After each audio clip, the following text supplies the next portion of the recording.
So today I'm going to be building a multi-pitch anchor. Received a lot of bad news today, so the only thing I could think to do was to come out here and escape it all by playing with some rocks and playing with some nuts and playing with some cams. So without further ado, I'm going to use this wall here and just walk up to it and see what we can find to build a really good 3-point equalized multi-pitch anchor.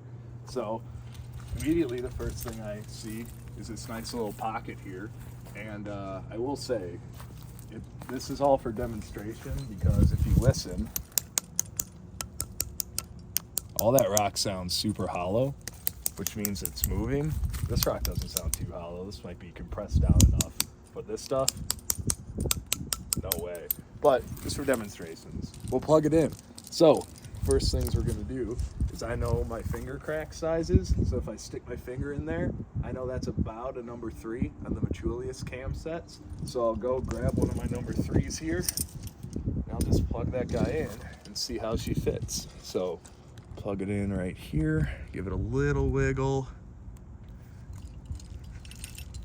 Maybe I can get that a little bit better placed, but I think that's pretty decent. All those lobes are in the green.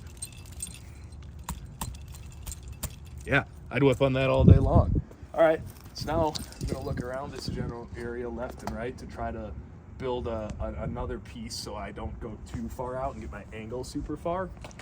But so we'll start next by looking for a good flaring crack placement, which I see one right here. So this right here is a good flaring crack, just meaning it flares inwards and it's not a parallel crack, which is much better for cams. So I'm gonna grab my nuts and we are gonna start looking for what nut is gonna be the best size here. So on this, I'm guessing like maybe a number 2 would be a pretty good fit.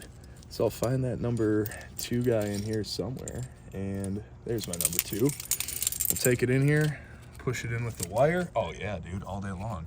Push it in there, give it a tug or two, really set that in there, and that looks good to me.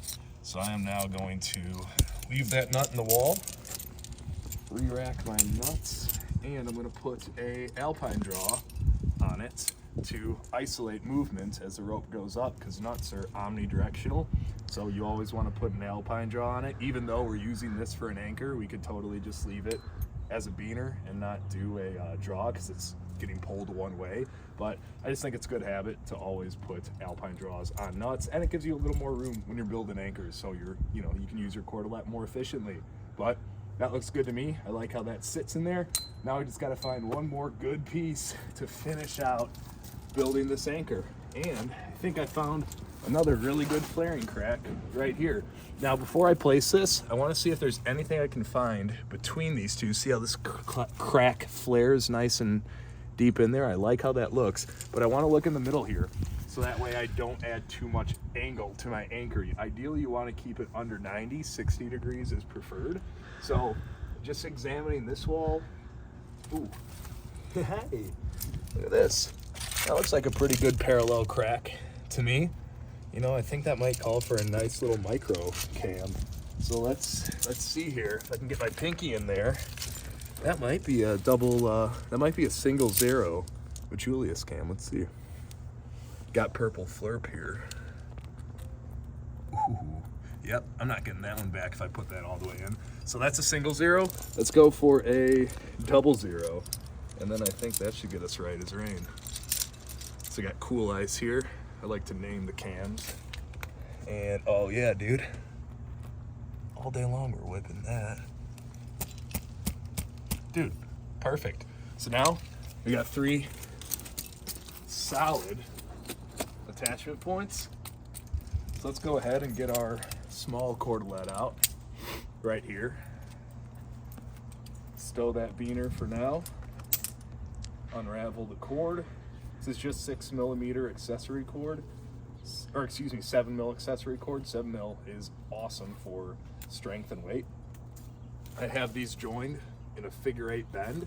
The reason I do a figure-8 bend on these and not a barrel knot or like a double fisherman's knot is because once this is weighted, if you take like a whip or something on this, this is much easier to untie than a double fisherman. So I like to use these. All right, so I'm gonna start by isolating my knot, meaning I always, whenever I make anchors, make sure my knot is in the same place. So for me, it's always the furthest left anchor on the outside. I leave my knot right there. Then I'm going to come over to the furthest right placement. I'm going to clip into that one and then clip into the middle. And now I'm going to just make sure that that knot stays right where it is and draw these other ones out here to start my equalization process. And you know, you can equalize straight out like this, or more realistically probably down if you're you know, doing a multi-pitch. For the demonstrations in this video, we'll keep it around here. Gonna then just grab it, slide it up. And one thing to note, if you want to get the camera here, this angle right here, you can see is well under 90 degrees and probably closer to 60. So that is a great angle. If the angle gets too big, you actually put much more force on all the individual pieces, and you obviously don't want that. So this right here, spreading the load great between 3 pieces. We're just gonna grab it, do a super simple overhand knot. Now that we have this overhand knot done, pull it through, then clip that beaner in, which I would then take my rope that I'm climbing with and do a clove hitch into it, and I'm now clipped into this anchor. And then, I mean, if you wanna, you know, clip, let's say your gree or your ATC on to belay your partner up, you could clip it here. If you wanna free up another strand, if you have maybe 4 climbers in your party, you can go ahead and you can clip yourself up here to the shelf. That's totally acceptable. Like that rather. But yeah, there's a few different ways that you can kind of skin the cat here. But yeah, now we got a great equalized anchor, which, I mean, I'm happy with that. Like, I'd take that all day long. I'll clean it now since we're done with this part of it, and I'll try to get that nut stuck so I can show you how to use a nut tool. So just re-rack my beaners here, put that back on, get one more good look at that. I'm trying to think if there's anything else to show you. Yeah, no, I think we'll start breaking it down here. So sometimes if you take whips on this overhand knot, it can get pretty tight for untying it. So a figure 8 is more preferable. The issue with the figure 8 is it uses more material, and as you see here, I don't have a ton more material to use, so I opted for the overhand, which will work just fine. All right, got that untied here. Now I'll go ahead and start unclipping. You can let this stuff fall until this one, then you want to have positive control over it. Good catch. And then you can start tying this stuff up right here. I just grab the figure 8 knot like that, grab a bite, start wrapping it around my hand. When I have about that much cord left, I'll slip this off my hand, sandwich that together, and then just start wrapping it around. And then once I get to that last wrap or so, I will push this up and through. And this is a great way to store your cordelette so it doesn't come undone and it doesn't twist when you deploy it. It's nice and you know, secure there. So store that next to my big cordelette here. Okay, now we'll start removing pieces. This one comes out easy enough.